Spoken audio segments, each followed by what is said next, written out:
Hello everyone, today we are going to discuss the importance of mastering time management. So before we proceed, here are the contents of our discussion. Definition of time management, the importance of time management, how to effectively manage your time, the significance of effective scheduling, and the benefits and challenges of time management mastery. So after this discussion, we will be able to state the definition of time management.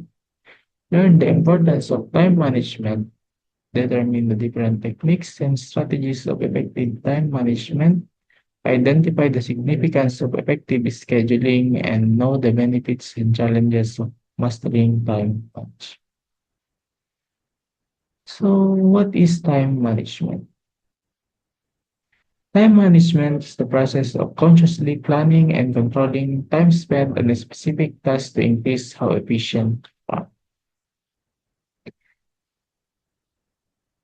So, how to effectively manage your time? So here are some methods on how to manage your time effectively. Number one, set goals correctly. Sabi dito, use SMART method. So what is SMART method?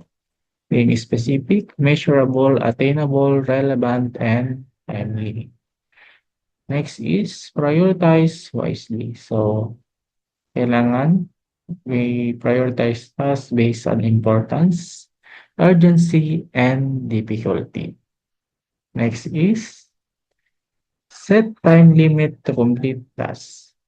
So, to effectively manage your time, kailangan mag-set tayo ng time constraint for completing tasks to be more focused and efficient.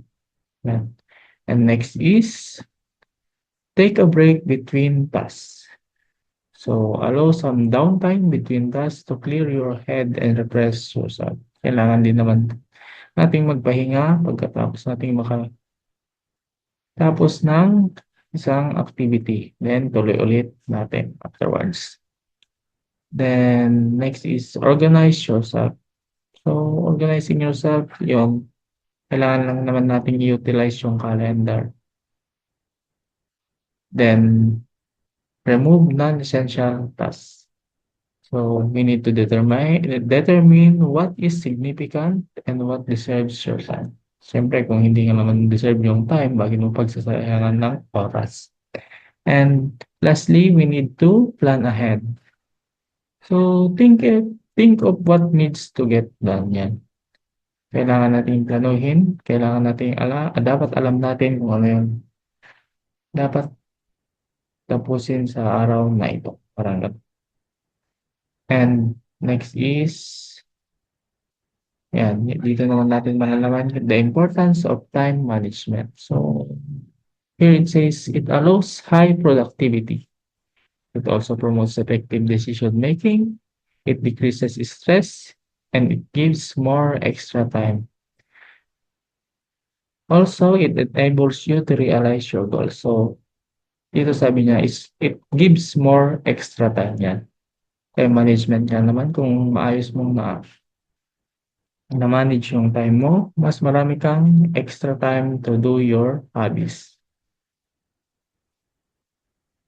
Then dito, the significance of effective scheduling.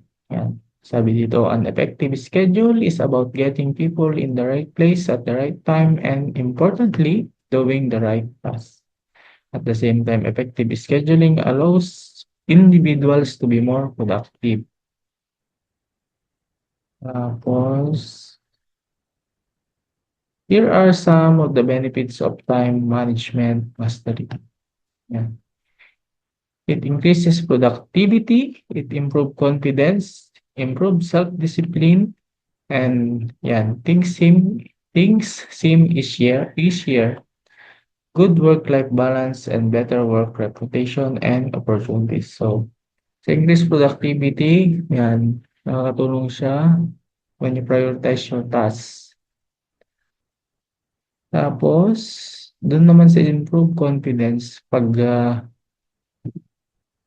palagi mong na-accomplish yung task mo on time, nagbibigay siya ng great accomplishment, tapos it goes the boost of confidence. Now, dun naman sa improve self-discipline, yun nga naman, kailangan nga naman ng matinding self-discipline para consistent ka sa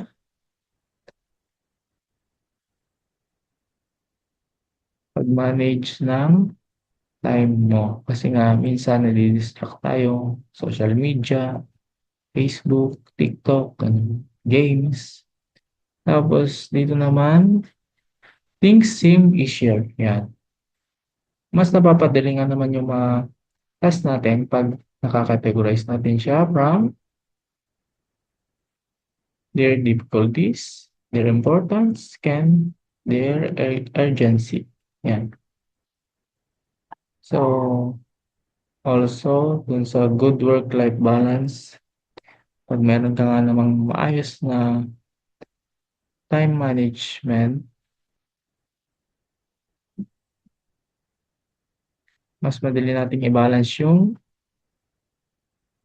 work sa buhay natin. Yan. Pag-manage ng time sa work at sa lifestyle. Now, better work reputation and opportunities.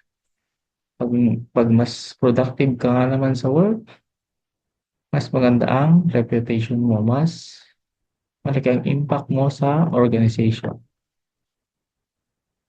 Next is eto, here are some challenges of effective time management.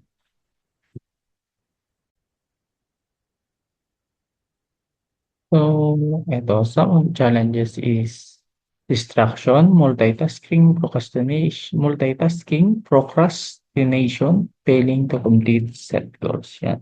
So, doon tayo sa distraction. Sa distraction, maraming kinds of distraction. So, nandyan na yung social media, yung mga smartphones natin and gadgets. Yan. So, pwede rin ibang tao, ng coworkers, students, family relatives, ganun. So,